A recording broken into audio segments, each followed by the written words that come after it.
Il y a une réalité de la France.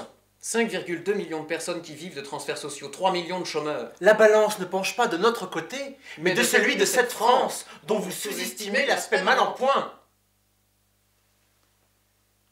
Dans un contexte inquiétant, voire explosif, marqué par le voisinage d'un FN fort, la demande de régularisation de tous les sans-papiers relève de la provocation manipulatrice ou de la naïveté caritative. L'idée que toute la vie publique se focalise sur le débat de l'immigration est une inversion des hiérarchies de priorité. Nous critiquons cette stratégie paupérologue, la focalisation sur l'exclu, Le SDF. le sans-papier. Être de gauche consiste justement à mettre au centre de ses préoccupations l'injustice, ce qui amène à mettre au centre ce qui est à la marge, ou plutôt ce qui a été mis à la marge.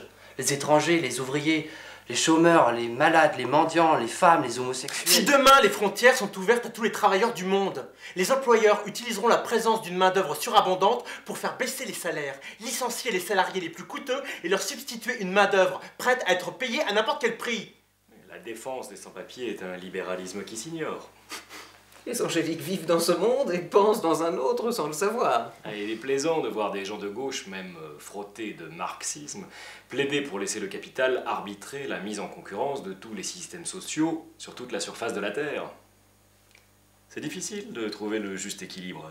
Ce n'est pas si simple. Vous le sentez bien, monsieur. Me souvenant de l'évangile, je vous pardonne puisqu'il faut pardonner. Mais je ne citerai pas l'évangile puisque nous sommes dans une république laïque.